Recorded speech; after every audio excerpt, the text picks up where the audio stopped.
Esto es The Talk, un nuevo podcast de La Hora Tica en el que hablaremos a profundidad con diferentes personalidades de Costa Rica sobre temas que nos importan.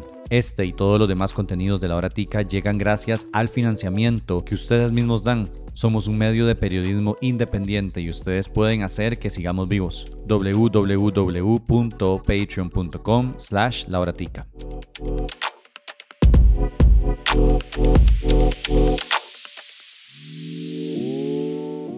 Hola, ¿cómo están? Bienvenidos y bienvenidas a un episodio más de The Talk. Hoy tenemos una invitada de lujo. Está con nosotros doña Ana Elena Chacón Echeverría. Antes de darle la palabra, quiero presentarles a doña Ana Elena. Ella fue vicepresidenta de la República y estuvo a la cabeza del sector social del gobierno de la República en la administración del presidente Luis Guillermo Solís, la primera administración del PAC, 2014-2018. Fue embajadora de Costa Rica ante el Reino de España también, 2018-2022. Diputada de la República de la Asamblea Legislativa, 2006-2010. Y viceministra también de Seguridad Pública, 2002-2005, si no me equivoco. Así es. Ok, súper. Y también directora general de la Estrategia de Descentralización y Lucha contra la Pobreza, el Triángulo de Solidaridad. Eso fue del 98 al 2002. Ha hecho muchas cosas más, pero eso es una pequeña introducción de doña Ana Elena Chacón. Gracias por estar acá con nosotros y con nosotras. Es un placer para mí tenerla acá, doña Ana. Muchísimas gracias. Para mí es el placer venir a este programa, felicitarte por esa voz constante de conciencia que generas a quienes te escuchamos con tanta atención. Y bueno, encantada de que conversemos con el cariño de siempre. Muchísimas gracias. Esta entrevista es muy especial para mí porque la hacemos en el marco del 8M, ¿verdad? Y todo lo que significa. Vamos a llegar a eso, vamos a tocar ese tema acá en este episodio, pero yo quiero empezar por un tema que usted conoce muy, muy bien y es el tema de la pobreza en nuestro país. El nivel de pobreza alcanzó 21,8% en 2023. Eso equivale más o menos a unos 390.509 hogares en situación de pobreza. Eso es datos del INEC, que aunque algunos no crean ahorita en el INEC, son datos confiables. Con respecto al 2022, bajó la pobreza, 1,2 puntos porcentuales. Sin embargo, sigue siendo alta. En Costa Rica la pobreza está bastante alta. Yo quisiera preguntarle, doña Ana, desde su experiencia, ¿cómo es que Costa Rica debería atacar este tema de la pobreza? Empecemos por ahí. Claro que sí. El estar en condición de pobreza es la violación más grande a los derechos humanos que podría tener cualquier persona. Y en Costa Rica realmente que ha hecho esfuerzos y tiene instancias importantísimas para la lucha contra la pobreza, como es el Fondo de Asignaciones Familiares, como es el IMAS y como es una serie de instituciones que sin saberlo tenían mucho que ver con la pobreza. Eso lo pudimos ver en el gobierno Solís Rivera, en donde más de 33 programas estaban abocados precisamente a la lucha contra la pobreza, destinando más del 68% del PIB a que pudiéramos llegar a las personas. Hoy yo miro con tristeza que este crecimiento de la pobreza se debe a que no tiene una continuidad a programas que generan movilidad social. Es decir, nosotros no queremos administrar la pobreza, lo que nos gusta es barrer con ella, es generar los instrumentos para que las personas no tengan que depender del Estado más allá de aquellas políticas de carácter universal, como son la educación, la salud, la protección integral, para poder tener una vida de mayor dignidad, con menos necesidades insatisfechas. Y cuando hablo de necesidades básicas insatisfechas, la gente piensa que es únicamente una insatisfacción personal. No, es una insatisfacción de que no tenés acceso al agua, a una vivienda digna, a una educación de calidad, a un trabajo bien remunerado. En estas condiciones, yo me siento sumamente triste de ver cómo se conduce el país en materia de lucha contra la pobreza. Primero, por primera vez en mi vida, veo ministros o presidentas ejecutivas realmente defendiendo una reducción de su presupuesto que no es propio, sino es para las personas que lo están necesitando, que tienen hambre en este momento, que tienen necesidades. Todo bajo una directriz que es una política absolutamente fiscalista, es una política de que haya plata en las arcas del gobierno, pero no que haya plata para lo más importante que son los seres humanos. Y es ahí donde yo veo que se ha perdido el norte. Se ha perdido el norte al no tener personas que salgan de las instituciones a atender la persona en condición de pobreza allá, muy lejos, en el último recóndito bellísimo de este país, donde tienen que pasar ríos y montañas, y llegaba una persona que habíamos denominado cogestor social a hacer un plan familiar y saber cuáles eran realmente las necesidades que esa familia no tenía, y por ende entonces acercar la institucionalidad hacia los seres humanos. Porque ¿saben qué? La persona que vive campesina, en lugares rurales, en lugares alejados, no tiene tiempo de tomar 3 buses para llegar a una institución, a encontrar un funcionario público que lo atiende. Además tiene que contar el dolor de su vida propia. Las mujeres, porque las mujeres somos las que estamos mayormente en condición de pobreza 3, 4 y 5 veces, cuando antes se tenía, gracias al Cinerube, gracias a muchas tecnologías conectadas, en una sola ocasión vos veías cuáles eran todas las necesidades que tenías que atender de esas poblaciones. Así que cuando hay un gobierno que no entiende que lo más importante es la inversión social, porque de ahí es donde se viene la prevención a muchos de los flagelos que hoy está viviendo Costa Rica. Pero además de eso, de ahí se trata con humanidad, con amor y por supuesto con una visión de derechos humanos a toda aquella familia que, viviendo en Costa Rica, teniendo Costa Rica estos recursos tan importantes que alguna vez aprobaron algunos diputados que no tenían mezquindad, ¿verdad? Porque hay que ver que el Fondo de Asignaciones Familiares se aprobó en los años 70 y le pide a los empresarios que el 5% del impuesto de sus planillas vaya a ese fondo, además de un porcentaje que debía dar el Ministerio de Hacienda. Yo tengo el honor de haber presentado la reforma a esta ley entre el 2006 y el 2010, que ya has dicho que fui diputada de la República, para todavía entender mejor cómo podíamos generar indicadores que nos dieran resultados de dónde había ido nuestra inversión. Doña Ana, usted menciona 2 cosas. La primera es la movilización social, es un término en el que quiero profundizar un poquito, y la segunda es el tema de la lucha por el presupuesto, que ahorita voy a entrar a eso. Pero hablemos de la movilización social.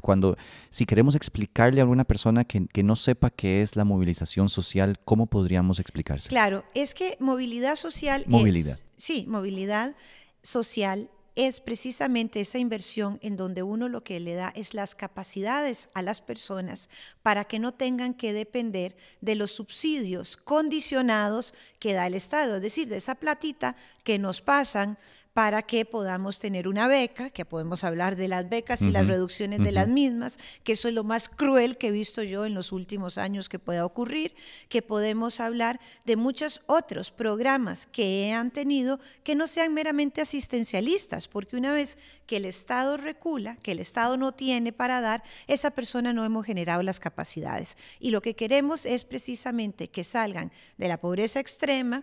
Por supuesto, pasan entonces a un tema que es pobreza global, que son un poquito más de ingresos, un poquito más de capacidades, pero todavía inaceptable, a tener un estadio de mejor calidad de vida. Es brindarle a esas personas las herramientas, porque uno no quiere ir todos los meses a recibir algo, uno quiere generar algo cuando somos seres humanos activos. Aunque quiero hacer una excepción. Yo, como madre de una persona con discapacidad, he visto la necesidad de hacer política asistencial. Por ejemplo, he encontrado madres allá en algún lugar donde no hay tantos servicios, con 3, 4 hijos con discapacidad. ¿Qué le vamos a decir? Póngase una MIPYME y salga de esto. Cuando no hay un cuidado, cuando no hay... Entonces tenemos que promover, porque el Estado es eso, es un Estado que debe ser un Estado social de derecho, un Estado que va a brindar la construcción de lo que llamamos capital humano, que es tener educación, para que todos tengamos un trabajo de calidad en la edad que estemos ya de entrar al mercado laboral. Gracias por la explicación. A mí me sorprende, honestamente, ver, como usted lo decía, a ministros, ministras y presidencias ejecutivas no solo aceptando los recortes, sino que también defendiendo los recortes Sí, sí. públicamente, ¿verdad? Porque generalmente es una pelea entre la presidenta ejecutiva de Limas con el ministro o ministra de Hacienda, ¿verdad? De que me dé los recursos. Esa es la pelea. O incluso con la presidencia ejecutiva de la Caja, por ejemplo, peleándose con el Ministerio de Hacienda para que le paguen lo que le... Pero ahorita no. Ahorita estamos viendo una complacencia enorme y esto está muy, muy reciente porque se ha discutido en estas últimas semanas el recorte de 12.000 millones de colones que le hace el gobierno de la República a Limas. Y entre eso se vuelan un montón de becas de Avancemos. Estamos hablando de aproximadamente 110.000 becas Así es. entre el año 2022 y el año 2023-24. Que además ahí caen en una enorme mentira en decir que es que están llegando a la meta que han puesto en el Plan Nacional de Desarrollo. Claro, las metas del Plan Nacional de Desarrollo las pone el Ejecutivo. Así es. Entonces, de una vez ahí se baja el límite de personas a alcanzar. Así es. Y estas 100 y pico mil de estudiantes que por razones económicas, que no es la única razón por la cual hay una deserción escolar, ¿verdad?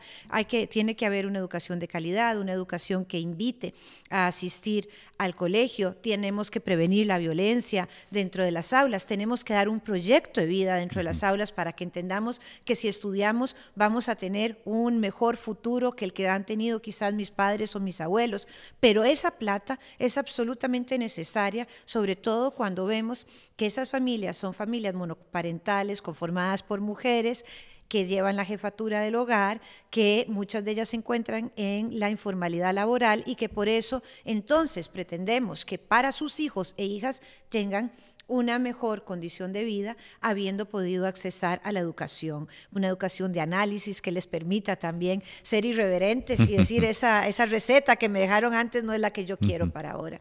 Pero para mí esto no tiene ninguna ética en la construcción de la política pública, porque los números duros dentro de un banco central, y estaba viendo que la deuda tampoco está recibiendo ni siquiera intereses, es decir, que le han dado eurobonos, porque sí he visto una asamblea generosa con el Ejecutivo. Yo que tengo tantos años de estar viendo asambleas legislativas, ha sido esta. Les han aprobado una cantidad de recursos realmente importantes, pero tenerlos en desuso solamente para ver números que les favorezca en lo fiscal y no a los seres humanos, no a las personas que tienen dolor, eso a mí me parece que es de una falta de ética pavorosa en esta administración. Escuchaba al presidente yo decir en una conferencia de prensa que nos estamos sacrificando todos, ¿verdad? Decía el presidente, eso es mentira, él y sus ministros no se están sacrificando porque le elevó el salario a sus ministros y ministras, sí. Pero también decía para no hipotecarles el futuro, ¿verdad? Hablando de la reducción de la deuda pública. Claro. Y lo que yo pensaba es que pucha, les estás hipotecando el futuro a estos estudiantes que no están recibiendo educación. Es decir, ¿qué más hipoteca que no recibir educación y que crezcan sin esa posibilidad de estudiar? Es que para quienes sabemos de niñez y adolescencia, entendemos que la palabra no es futuro, es presente. Así es. Entonces, ahí nosotros nunca hablamos, es que van a ser los adultos del futuro, es que son los niños y las niñas y los adolescentes de hoy los que están pagando una factura enorme. Quien no tenga realmente estas capacidades educativas están destinados a tener los peores trabajos. Y con la demografía como está cambiando, si alguien fuera realmente inteligente, lo que debería de hacer es hacer una inversión absolutamente en estos jóvenes que son los que van a sostener a quienes nos estamos haciendo viejitos o ya somos viejitos. Entonces todo realmente va a tener unas consecuencias enormes. Aquí el futuro no se ve con claridad porque uno construye presente. Usted decía algo muy importante, para quienes sabemos, ¿verdad? Yo personalmente creo que en Zapote no hay personas que sepan de los temas. Eso es lo que yo personalmente creo. De muchos temas no hay personas en Zapote. Yo no puedo sacar, digamos, el pecho por ninguna persona que me haya llamado la atención, su sensibilidad social y su entrega.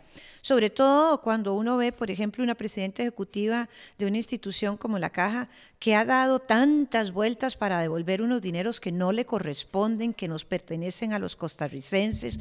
Cuando uno ve una presidenta ejecutiva del Instituto Mixto de Ayuda Social que realmente va y defiende que su institución haga menos, que cambie la forma decente de hacer política pública en lo social, teniendo los cogestores sociales hoy metidos dentro de su institución, volviendo a tener listas de espera, sin invertir en una infraestructura social del cuidado como debe de hacerse, que es una de las causas mayores por las que las mujeres o no entramos al mercado laboral formal o estamos en la informalidad.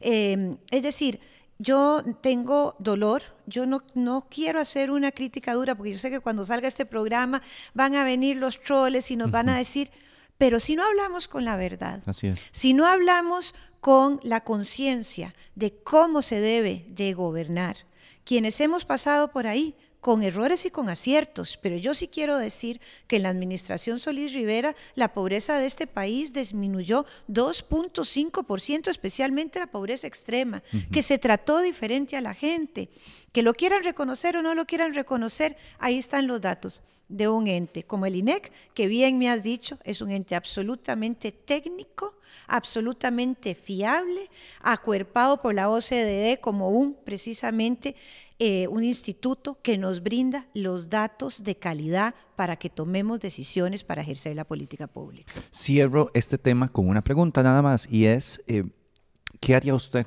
O sea, a partir de hoy, si usted estuviera en el poder, ¿cuáles serían sus principales, tal vez, 3 acciones para enmendar el camino en cuanto a la lucha contra la pobreza?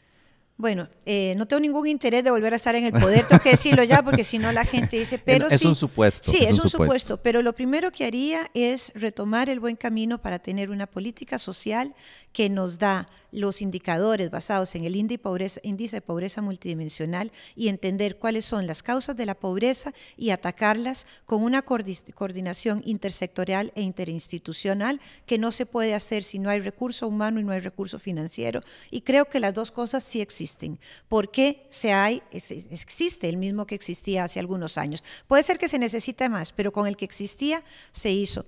Lo segundo, por supuesto, que tomar conciencia que quien toma decisiones y no pone al ser humano en el centro de esa decisión está cometiendo realmente un error enorme. Y lo tercero es buscar cómo realmente revertir en los lugares donde se ha desatado la violencia, hacer programas específicos para atender, prevenir, no para encarcelar a la gente. Si hay que encarcelar a personas que, digamos, que causan daño a la sociedad, la encarcelamos, pero tenemos que tener la palabra prevención escrita en mayúscula, en negrita y subrayada. Y eso significa inversión social y calidad de la política pública. Gracias, doña Ana. Vamos a seguir con el tema que nos convoca a esta entrevista, ¿verdad? Y es este contexto del 8 de marzo y lo que significa en Costa Rica y en el mundo. Voy a empezar con datos no muy bonitos, ¿verdad? Hubo 18 femicidios en 2023, un total de 72 muertes violentas de mujeres, esto según datos del Observatorio de la Violencia de Género. De nuevo, yo quiero empezar con información básica y tal vez un poquito para instruir y poner un poco en contexto. ¿Qué es un femicidio o un feminicidio? ¿Cuáles son las diferencias? Sí. ¿Y por qué es importante hacer la diferencia con un homicidio de una mujer? Claro, un femicidio es cuando un hombre mata a una mujer. En general, cuando empezamos a hablar de esto, siempre decíamos con quien ha mantenido una relación de confianza. Es decir, que ha sido su pareja, su expareja, etc. Sin embargo, también hemos evolucionado a entender que la mataron por el hecho de ser mujer. Por eso entra en la categoría de femicidios como algunos que han ocurrido con personas que no eran conocidas de la mujer, pero que la mataron, como es el caso de la doctora Cedeño, por ejemplo, ¿verdad? Tan conocido por la opinión pública. La ley de penalización de la violencia contra las mujeres, una ley muy discutida, una ley la más consultada en la historia de la historia parlamentaria de este país. Lo cual nos dice algo, sí, ¿verdad? Es decir, la más consultada. Y a mí me tocó realmente, bueno, la satisfacción de votar esa ley después de 8 años de que estaba en espera. Lo que hace es agravar la pena de homicidio dándole más años de cárcel, entendiendo también lo importante que es la desagregación de datos por sexo para entender que los hombres se matan entre hombres y que a las mujeres nos matan los hombres. Existe algunas excepciones de mujeres que han matado hombres, por supuesto. Si uno va a la cárcel de mujeres, Vilma Curling se llama ahora, ¿verdad? Que le siguen diciendo buen pastor, pero el nombre correcto es Vilma Curling. Se da cuenta que habrán algunas, con excepciones de por qué, si fue en defensa propia o no, en fin. Pero entonces había que hacer una diferencia y la Sala Constitucional nos dice en aquellos años que había que hacer una diferencia y que no era una ley discriminatoria porque ante la violencia endémica, enquilosada que ha vivido las mujeres a través de los siglos, había que tener un delito tipificado de la muerte de las mujeres. Y por eso se logra pasar la ley de penalización de la violencia contra las mujeres, que penaliza 4 tipos de violencia: la violencia física, la sexual, la patrimonial y obviamente la psicológica. Luego esa ley tuvo un atrás y dijeron que era inconstitucional la violencia psicológica y la violencia física, que teníamos que ser más específicas. Y yo decía, pero ¿por qué hay que ser más específico en una ley que tiene que proteger la vida de las mujeres? Si hay delitos penales mucho más abiertos en temas de narcotráfico, pero aquí no vienen y nos lo dicen. Entonces, volvimos, para que vean la barbaridad, a que la violencia física fuera penalizada cuando le causaba 5 días de incapacidad a una mujer, así que un golpe, una patada, un jalonazo de pelo, una cachetada, no era violencia. Bueno, ya luego vino la siguiente periodo constitucional y se pudo resolver. Entonces, vemos que esta es la forma más cruel de la violencia, es decir, la forma más cruel de la violencia es acabar con la vida de una mujer. El país sigue teniendo femicidios, ha tenido sus altas y sus bajas. Hemos tratado, yo cuando fui viceministra, traté muchísimo de que la policía hiciera prevención, entendiéramos el ciclo de la violencia, fuéramos con un hombre y una mujer, para lo cual se abrieron mucho las puertas a que las mujeres entraran a la policía, a atender a esta mujer víctima de violencia, que muchas veces era recurrente, y los policías decían, pero entonces, ¿por qué, doña Ana? Si ya fui la semana pasada, tengo que volver esta. Bueno, porque la ruptura de ese ciclo no es una ruptura fácil por muy distintas razones que otro día podemos analizar. Pero hay que llamar la atención no solo a cómo mueren las mujeres, sino al proceso de juzgamiento de estos casos después. Y para eso se hizo una autopsia social de todos los femicidios que ocurrieron en el 2020, que esto ha sido, digamos, patrocinado por el PNUD y hecho por la Red Feminista, liderado por Ana Hidalgo. Y yo los invito a que veamos esto, vamos a estar presentándolo en los próximos días, para no hablar solo del Poder Ejecutivo, tampoco es que quiera hablar mal de la institucionalidad, pero hemos visto cómo muchos de estos casos terminan en la impunidad y la necesidad de capacitar cada vez más dentro del Poder Judicial, donde encontramos personas excelentes, pero tenemos que entender que esto tiene que llegar a una condena, porque la impunidad siempre invita a volver a cometer el crimen. Yo vi que este mató a la otra, no le pasó nada, ¿verdad? Y luego vienen los discursos de odio, los discursos antimujeres, los discursos que venimos oyendo constantemente, en donde nos desacreditan por el hecho de ser mujeres, nos siguen poniendo como personas sexualizadas, como objetos de intercambio, sigue haciendo muy aceptable el chiste, que qué risa el chiste machista, ¿verdad? No le arrió hoy a la mujer, ¿verdad? O sea, todas estas cosas. Entonces, hay que hacer un cambio cultural muy grande para comprender la igualdad que hemos luchado por tener entre hombres y mujeres, en donde el trato debe ser con respeto entre ambos sexos. Yo no quiero tampoco que se irrespete la vida de un hombre, no quiero jamás nunca que se irrespete la vida de una mujer. Lo que pasa es que recurrentemente quienes irrespetan son muchos hombres a la vida de las mujeres, y ahí están los datos duros. Y nos faltan todas esas mujeres en esta sociedad. Murieron a manos de personas en las que quizás confiaron. ¿Cuáles conquistas han tenido las mujeres en Costa Rica? Cuando hablamos de derechos, ¿cuáles conquistas podríamos mencionar recientes y también cuáles faltan desde su punto de vista? Claro. A ver, yo tengo que hacer aquí, aunque no sea reciente, mi admiración siempre por la Liga Feminista y por la lucha por el voto femenino, Claro. ¿verdad? Es que hay que entender lo que pasaron en Costa Rica y en el mundo entero y las mujeres que murieron para que fuéramos consideradas ciudadanas y pudiéramos votar. Y esto fue una lucha que tardó años, porque el primer manifiesto feminista liderado por Ángela Acuña Brown y todo su grupo es en el año 19. Y hoy vamos a conmemorar el Día Internacional de la Mujer el 8 de marzo por unas mujeres que murieron a principio del siglo ¿verdad? Pasado, quemadas dentro de una fábrica, explotadas laboralmente. Es decir, que hay que recordar eso para que entendamos las mujeres que no les gusta decirse feministas, que no les gusta acuñar estas luchas, recordarles que hubo muchas mujeres que dejaron su piel porque otras tuviésemos más oportunidades. Es hasta 1949 que alcanzamos el derecho al voto y votamos por primera vez en el año 51. Pero claro, ya con el derecho de ser electas y de elegir, que también es muy importante, empezamos a tener una transformación en los poderes de la República.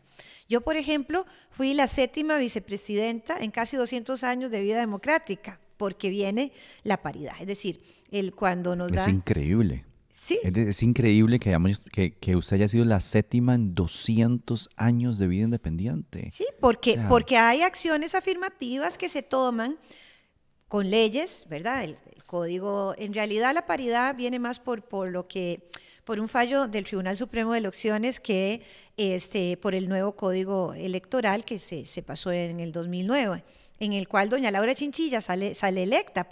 Entonces, en el 14, doña Laura lleva dos hombres vicepresidentes y bueno, la alegría de tener una mujer presidenta, y luego ya en el 14 nos dice el Tribunal Supremo de Elecciones que en la fórmula debe ir un hombre y una mujer, gracias a un recurso que había puesto una vicealcaldesa en las elecciones de alcaldía. Eso es importante, pero no solo es importante que lleguemos mujeres a la toma de decisiones, tienen que llegar mujeres que tengan conciencia de género, que entiendan cuáles son las desigualdades. Tenemos hoy todavía pendiente, por ejemplo, todo el tema de lo que es tener una infraestructura social del cuidado absolutamente adecuada a las necesidades de las mujeres trabajadoras. Y lo digo sobre todo por algunas mujeres que no han tenido la oportunidad de decidir si quieren o no quieren tener hijos, o que tienen muchos y que están en condiciones socioeconómicas bastante vulnerables, que necesitan una infraestructura social del cuidado, que necesitan no solo los niños y las niñas, las personas con discapacidad dependientes que no pueden tener una vida autónoma, los adultos mayores con una tasa de envejecimiento, que qué alegría que tenemos en este país y que tenemos más esperanza de vida, pero también necesitamos ya realmente hacer una inversión. Este país cuenta con una encuesta que se hizo a finales de los años 18, del 2018, que decía exactamente dónde y cómo tenía que hacerse, auspiciada por el BID. Tenemos también que entender que hay que pasar esas terribles cifras de la informalidad, que ya yo me he referido bastante en este programa. Hace pocos días estaba con el director de la OET, y me decía que estaba como en 59% la informalidad femenina. Es decir, es grande, es enorme. ¿Y por qué? ¿Por qué estamos en esa informalidad? Son muchas las causas, pero eso es absolutamente indispensable, porque cuando las mujeres entramos al mercado laboral, el PIB de los países crece. Claro. Entonces, si no le gusta que entren las mujeres, si le gustan los números, ahí hay una razón fundamental para darnos oportunidades de tener mejores ingresos. Y además está demostrado que gastamos la plata diferente. La invertimos, y tenemos hijos, mucho en educación de nuestros hijos, y la invertimos también en cuestiones de movilidad social. No es que los hombres no lo hagan, pero sí las mujeres tienen una diferencia en general de cómo hacer la inversión de sus ingresos. No, y esto del cuidado me parece particularmente importante, porque las opciones de cuidado que usted ha mencionado ya varias veces en esta entrevista, porque es increíble que todavía vivamos en una sociedad en la que se espera que sea las mujeres las que renuncien a sus posibilidades de carrera profesional para dedicarse al cuidado. Y al cuidado no solo de sus hijos e hijas, ¿verdad? También, como usted decía, al cuidado de personas adultas mayores que estén en el hogar o al cuidado de personas con discapacidad que no tengan esa posibilidad de autonomía. Así es. Y tenemos a muchas mujeres fuera del mercado laboral con un potencial enorme, ¿verdad? Para impactar todas las esferas de la sociedad en cuanto al mundo, digamos, laboral y en todos los sectores profesionales que podamos pensar, y están fuera de ese mercado. Y no hemos podido como país dar una respuesta efectiva a esas necesidades de cuidado. Y tenemos la información. Aquí hay que tener voluntad. Tenemos la información, teníamos recursos, en fin, para continuar con este proceso. Pero también creo que es importante hablar de las violencias que son absolutamente normalizadas, ¿verdad? Hemos tenido avances como de la ley contra la violencia, digamos, del acoso callejero, eso es importante, el que las mujeres nos sintamos libres. Esa ley contra el acoso callejero, yo estaba en la Asamblea Legislativa cuando trabajando, ¿verdad? Y me acuerdo que la diputada Carolina Hidalgo se metió de lleno en esa ley. Sí. Y la fuerza en contra, no me acuerdo la palabra ahorita, que le hicieron a esa ley fue increíble. Es decir, fue inmensa.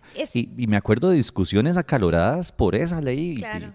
Carolina, bueno, un gran ser humano y una gran diputada, absolutamente, ¿verdad? Y además una mujer joven que tenía conciencia de género. Y valga decir, apenas la tercera presidenta del Congreso en la historia de este país, ¿sí? en 200 años. ¿verdad? Sí, exacto. Bueno, ya de vida republicana fueron menos, es un poquito menos, pero claro, es impresionante que Carolina haya sido apenas la tercera, y con tanta diferencia entre estas mujeres maravillosas que habían ocupado la presidencia antes, como doña Rosemary Karpinski y doña Rina Contreras, ¿verdad? Es decir, diferencias de años. Entonces no es que porque hoy haya estado Carolina, no vayamos a tener pronto, en el siguiente periodo constitucional, otra mujer presidenta del Congreso. Y valga decir que este es el Congreso de mayor representación femenina que hemos tenido en la historia de nuestro país, lo cual es grandioso, yo lo celebro, ¿verdad? Indistintamente de las ideologías que representen cada una de las personas que están ahí, porque pues con unas mujeres y hombres comparto y con otras no. Claro. Hablábamos de las violencias. Sí, las violencias. Quiero decir, por ejemplo, entonces, me imagino que lo que Carolina vivió, que esto yo no lo he conversado con ella, más o menos yo lo viví cuando estábamos con la ley de penalización.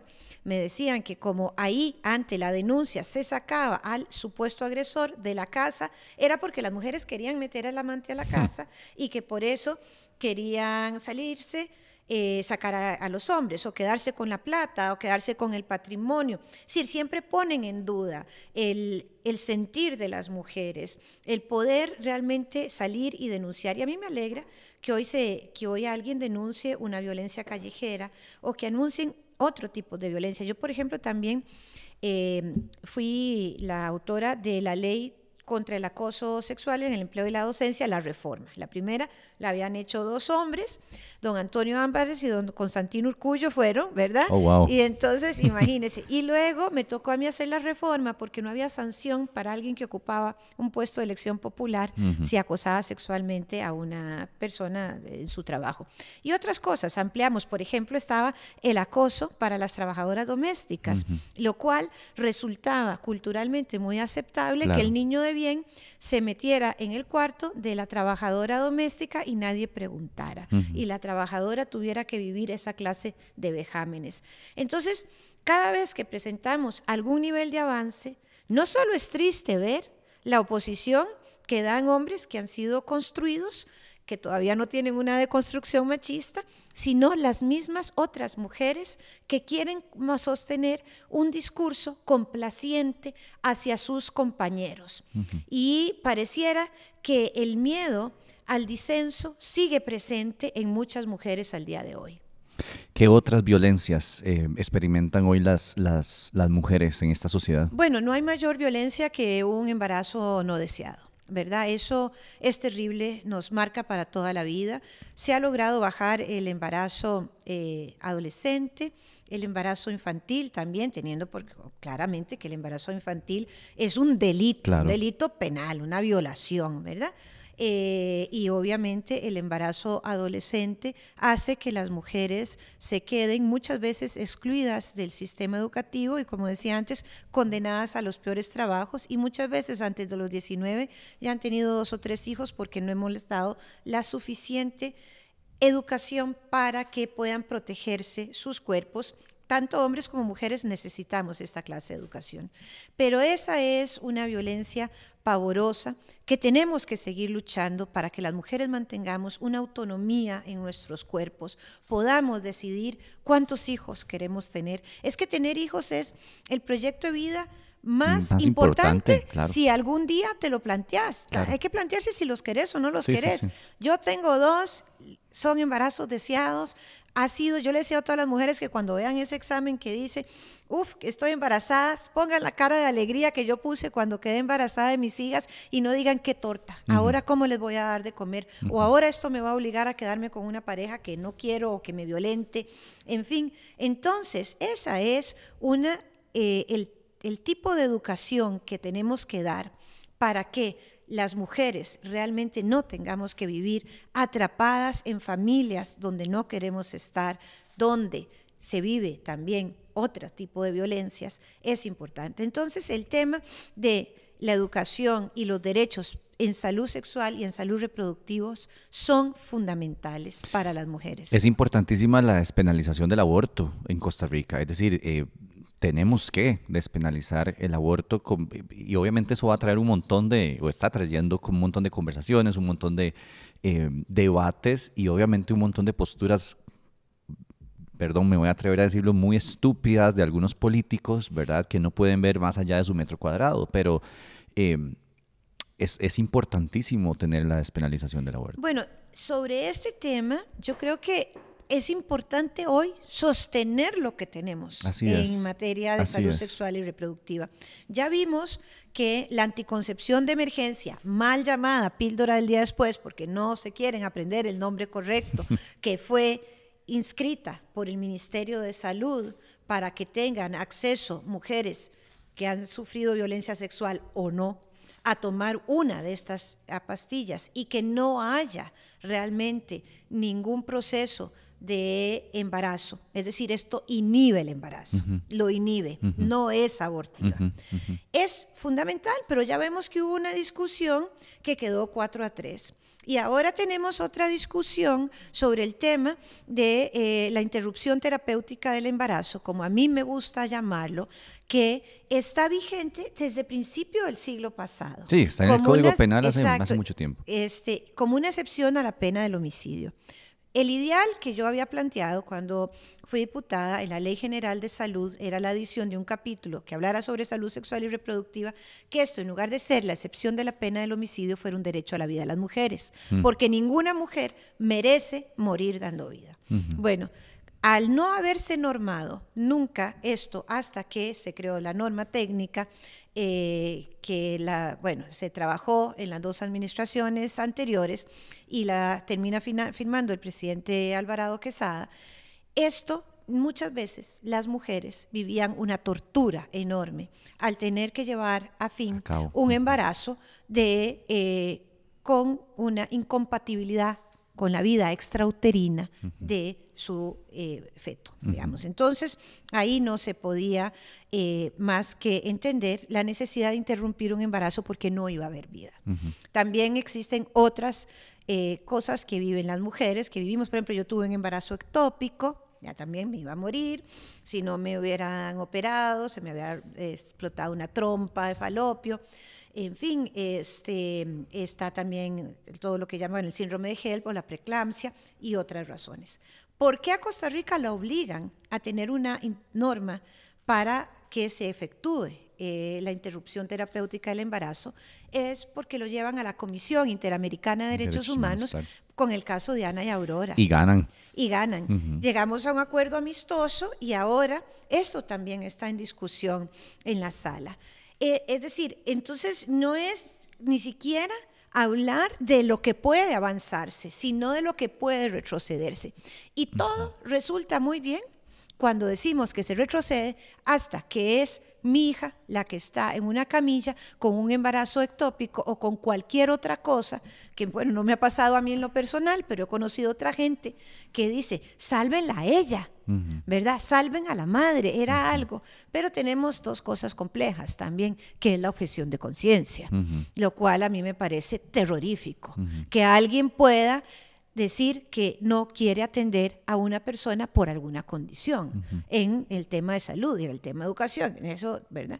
Pero por supuesto que ahora hay que sostener derechos, hay que sostener derechos. Hay que sostener. Apenas esta semana hay un proyecto de ley en la Asamblea Legislativa que busca como protocolizar las acciones de las instituciones públicas en casos de violación a mujeres, más que todo. Y uno de los incisos, ¿verdad?, de ese proyecto de ley decía que la institucionalidad tenía la obligación de presentar como opción a esta persona, ¿verdad?, dentro de las primeras 72 horas después de la violación, el anticonceptivo de emergencia. Así es. Y una diputada de Nueva República, una diputada mujer de Nueva República, presenta una moción para eliminar ese inciso. Esta semana en la Comisión de la Mujer se votó la moción.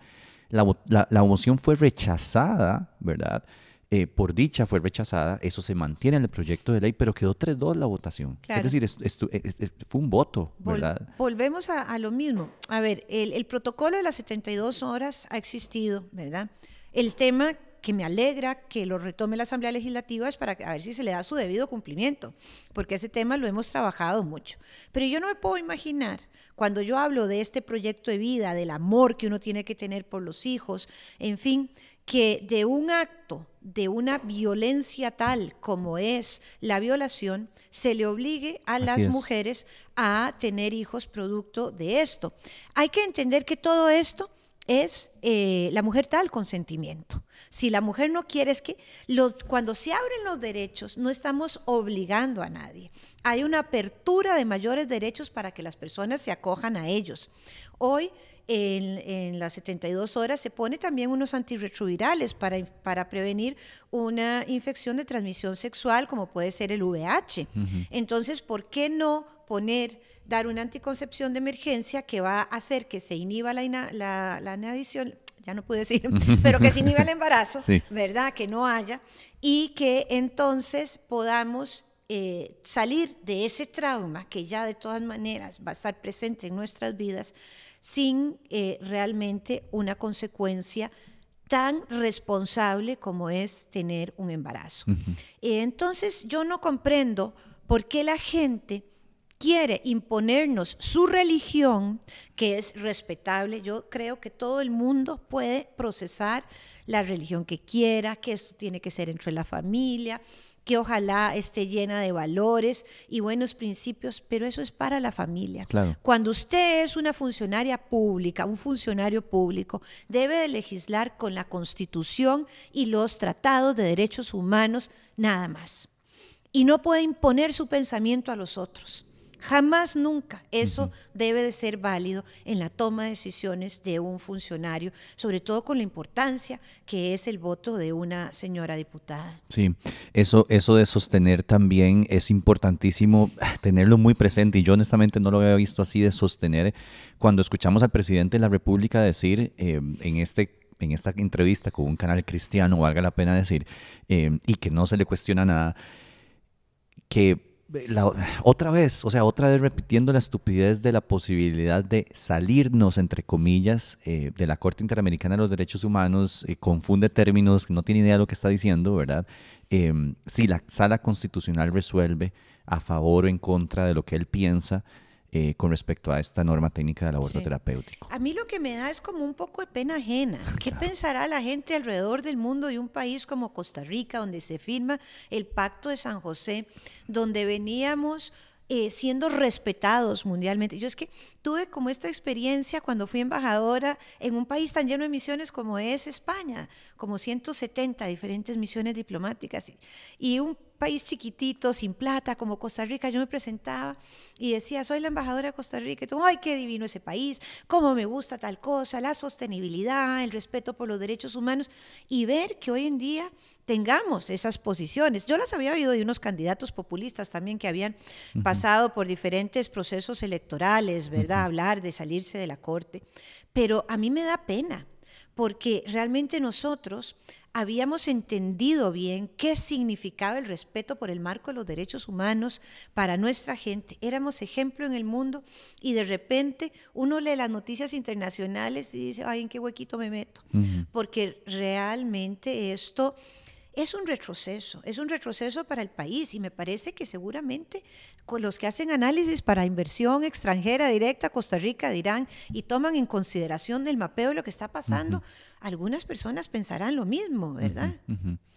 Ay, doña Ana, hablemos, ahora que usted habla sobre lo que está pasando, ¿verdad? Y cuál es nuestra proyección a nivel internacional. Hablemos sobre la situación actual, ¿verdad? Específicamente la situación de las mujeres en política, ¿verdad? Han habido muchísimos ataques desde la presidencia de la República, ¿verdad? A muchas personas, pero particularmente a mujeres, ¿verdad? Sí. ¿Cuál es su perspectiva, cuál es su lectura respecto a la situación actual de las mujeres en política? Claro, bueno, es que yo creo que existe una enorme misoginia por parte del Poder Ejecutivo y por supuesto por parte del presidente de la República. Por ejemplo, cuando se encara así con su homóloga, la expresidenta Laura Chinchilla, es decir, lo que doña Laura dice en sus tweets, yo lo suscribo absolutamente, es una mujer valienta. Yo quisiera ver más gente realmente diciendo, o sea, en materia de seguridad, si hay alguien que sabe es doña Laura, ¿cómo es posible que traten de descalificar una voz así? A las señoras diputadas, ¿verdad? ¿Cómo se ha pues realmente ido encima de doña Montserrat, de doña Vanessa en temas laborales y personales, o sea, persecuciones terribles, he visto también contra doña Dinora, en fin, de todos los partidos políticos y hasta del propio partido político, porque el disenso no parece ser algo como que entienda muy bien, entonces he oído cosas feas contra doña Luz Mari. Entonces, esa violencia política hacia las mujeres que hemos vivido las mujeres en nuestra historia partidaria, cada vez que usted pone su nombre, le van a revisar su vida, le van a inventar cosas, van a preguntar por qué llegó ahí, a quién si acaso se atreven a decir usted le hizo un favorcito por ahí y le meten el morbo, porque las mujeres no somos capaces de llegar, porque hemos sido trabajadoras, porque hemos sido honestas, porque también tenemos compromiso y algún nivel de conocimiento de la cosa pública. No, algún hombre la empujó y la única forma en que una mujer puede llegar empujada por un hombre es porque ese hombre la sexualizó en algún momento, tuvo una relación. Y eso es absoluta mentira. O sea, esto no es nuevo, pero esto se ha incrementado. Se ha incrementado cuando hay estos discursos de odio que, como le digo, ya yo lo veo en la cantidad de troles, ¿verdad? Cada vez que alguien habla sobre esto, y algunos que no son troles, que se presentan con nombre y apellido y a mucho orgullo, yo soy este macho alfa que pienso así, por quienes yo no tengo ningún respeto, ¿verdad? Porque yo siempre he dicho, yo parto de un principio, yo no irrespeto absolutamente a nadie, pero no permito el irrespeto, ni hacia mí, ni hacia otras compañeras. Así que yo lo único que puedo hacer es apoyar desde la amistad, desde la solidaridad a muchas mujeres que han vivido esta violencia política en un discurso que yo, la verdad, nunca había escuchado de esa forma desde el lugar de quien lo ejerce. Porque claro, esas cosas uno las oye, yo las oigo ahí, yo soy de Guadalupe, ¿verdad? Me queda Purral muy cerca. Para poner el ejemplo de la señora de Purral, no quiero decir que la gente de ahí sea maleducada, pero yo he entrado en los lugares donde hay muchas personas que no tienen educación y puede ser que que se expresen así de otras personas. Claro, pero viniendo del poder es lo que uno dice, ¿verdad? Viniendo de las autoridades que están en poder con sus micrófonos, con esa voz que tienen, ¿verdad? Pública, es inaudito que haya este nivel de violencia. Yo hablaba con doña Laura Chinchilla en la conversación que tuvimos y yo le dije a ella que a mí me sorprende para mal que sean las mujeres las que estén más alzando la voz contra digamos, contra el tipo de gobernante que tenemos actualmente, ¿verdad? Un gobernante violento, un gobernante machista, un gobernante orgulloso, y son mujeres las que están alzando Claro. la voz. Y otras mienten hasta decir basta con tal de defender al presidente, como doña Pilar Cisneros, ¿verdad? Es decir, que es capaz de inventar que va a venir Chernobyl con tal de sostener la tesis de que no hagan el hospital de Cartago tan necesario en Cartago.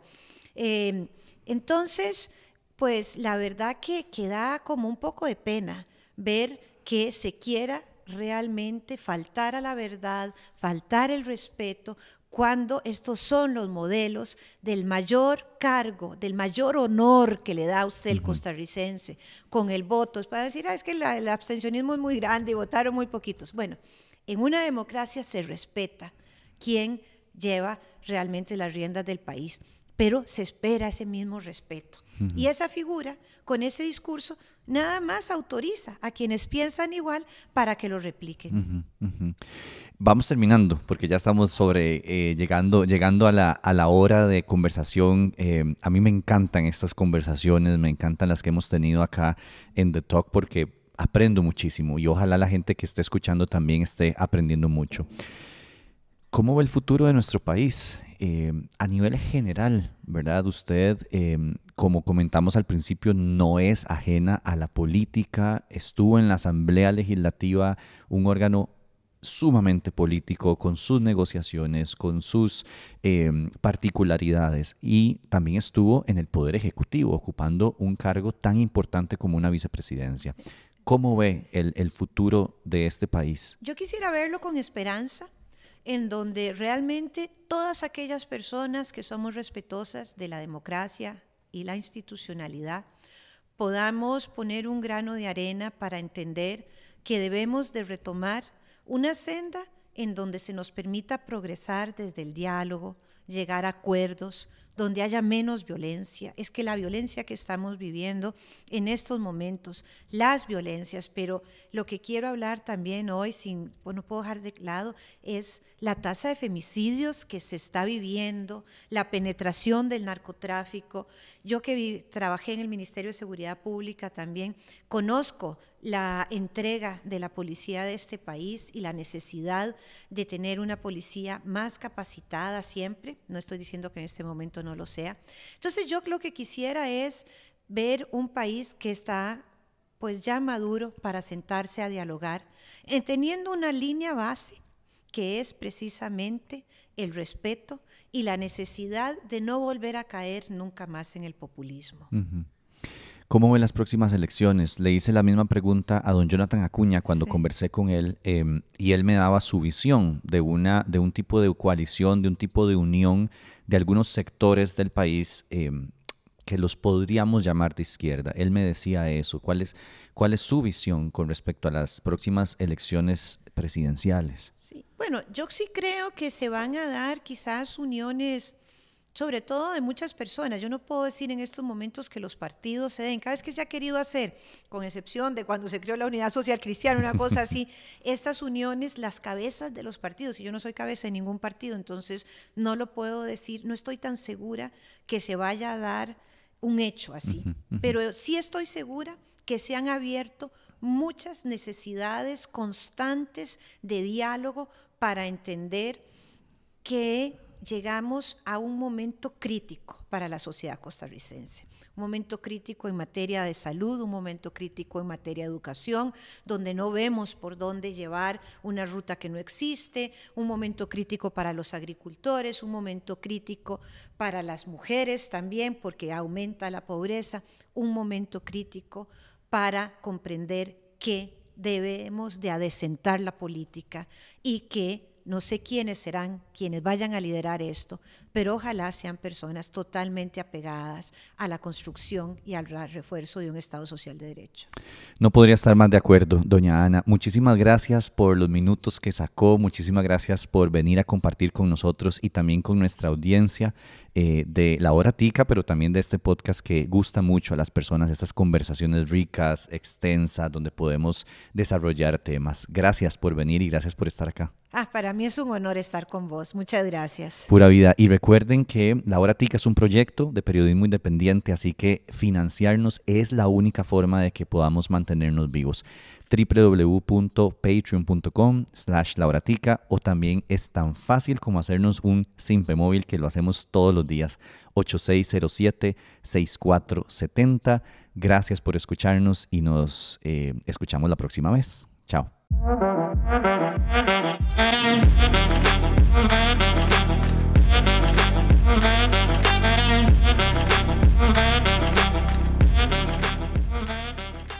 Esto es The Talk, un nuevo podcast de La Hora Tica en el que hablaremos a profundidad con diferentes personalidades de Costa Rica sobre temas que nos importan. Este y todos los demás contenidos de La Hora Tica llegan gracias al financiamiento que ustedes mismos dan. Somos un medio de periodismo independiente y ustedes pueden hacer que sigamos vivos. www.patreon.com/lahoratica.